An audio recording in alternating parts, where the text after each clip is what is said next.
993년 겨울이었습니다. 북쪽 초원에서 거센 바람이 불어왔죠. 그리고 그 바람 속엔 거란의 말발굽 소리가 섞여 있었습니다. 처음엔 소리만 들렸습니다.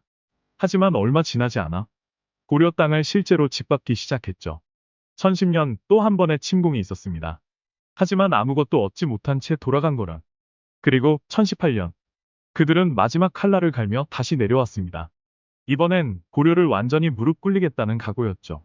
이건 단순한 전쟁이 아니었습니다. 나라의 운명이 걸린 싸움이었고 한 영웅이 전설이 되는 순간이기도 했습니다. 그리고 그 전설은 바로 귀주에서 시작됩니다. 고려는 고구려의 후예입니다. 그리고 고구려의 정신을 잇는다는 뜻에서 북진 정책을 나라의 기둥으로 삼았죠. 하지만 그 길목엔 발해를 멸망시키고 북방을 장악한 거란이 있었습니다. 거란은 늘 두려웠습니다.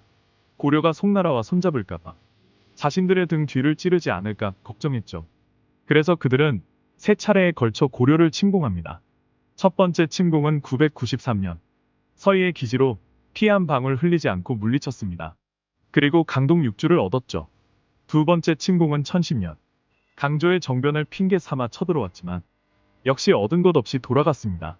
그리고 세 번째 침공 1018년 겨울 거란의 장수 소배합이 10만 대군을 이끌고 내려옵니다. 이것이 고려 역사상 가장 치열했던 그리고 가장 위대한 전투의 서막이었습니다. 거란의 대군이 압록강을 넘어오자 고려 조정은 빠르게 움직입니다. 고려의 왕 현종은 결단을 내립니다. 강감찬을 상원수로 임명하고 강민첨을 원수로, 병마판관으로는 김종현을 발탁합니다. 20만 8천 명. 고려는 사상 최대 규모의 방어군을 조직했습니다. 하지만 이 전쟁은 단순한 정면 충돌이 아니었습니다. 먼저 벌어진 전투는 흥화진, 강민첨 장군이 지휘한 기병이 거란군을 상대로 승리했죠. 그러나 거란은 포기하지 않았습니다. 수도 개경을 향해 방향을 틀어 계속 남하하기 시작했습니다. 그때 고려는 아주 특별한 전략을 꺼내듭니다. 바로 청야전술. 마을을 비우고 식량을 숨기고 적이 쓸 수 있는 자원을 모두 없애는 전법이죠. 거란군은 굶주리고 지쳐가기 시작합니다. 계속되는 남하 끝에 그들은 결국 개경에서 불과 100리 떨어진 곳 신은현에 도착합니다. 정찰병을 보내본 결과는 개경의 방비는 완벽합니다. 소배합은 결단합니다. 후퇴하라.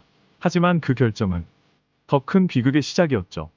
퇴각하는 거란군 뒤를 고려군이 바싹 뒤쫓기 시작합니다. 금교역에서 후위를 지키던 거란 기병은 고려군의 기습에 전멸합니다. 이어서 연주. 다시 한번 강민첨 장군의 기병이 거란군을 쓸어버립니다. 이제 거란군은 도망치는 군대가 되었습니다. 무겁게 늘어진 발걸음은 점점 귀주를 향해 나아갔습니다. 그리고 귀주의 평야 한복판. 한 사나이가 조용히 군을 정비하고 있었습니다.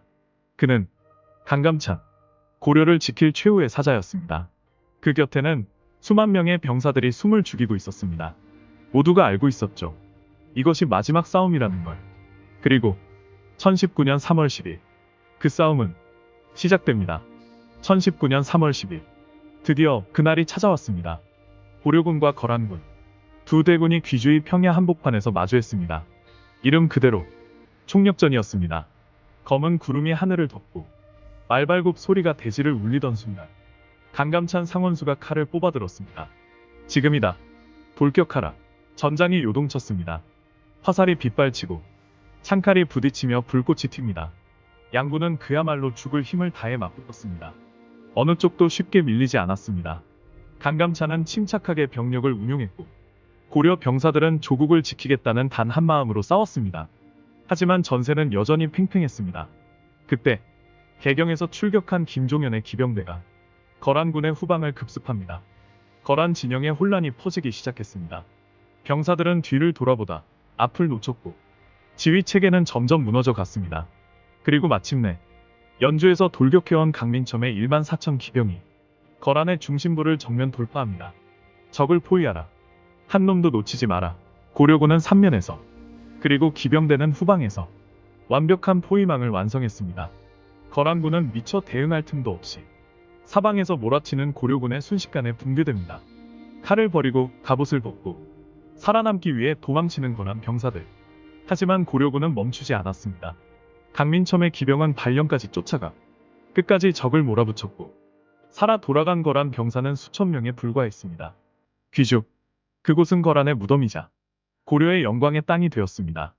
귀주대첩이 끝난 뒤 고려는 드디어 거란의 위협에서 벗어났습니다. 거란의 성종은 격노했습니다. 살아 돌아온 소배압에게 사신을 보내 질타했죠. 무슨 얼굴로 나를 보겠다는 거냐? 내 낙가죽을 벗겨 죽이고 싶다. 거란은 다시는 고려를 무력으로 굴복시키려 하지 않았습니다. 고려는 국왕의 친조 요구도, 강동 육주의 반환 요구도 더는 듣지 않게 되었죠. 그리고 전쟁의 영웅 강감찬, 그의 이름은 고려 전역에 울려 퍼졌습니다. 조정은 칙서를 내립니다. 강감찬은 북방의 들판에서 적을 무찔렀다. 단 한 칼로 수만을 베었으니 그 공은 천하에 울려 퍼질 것이다. 그리고 명을 내립니다.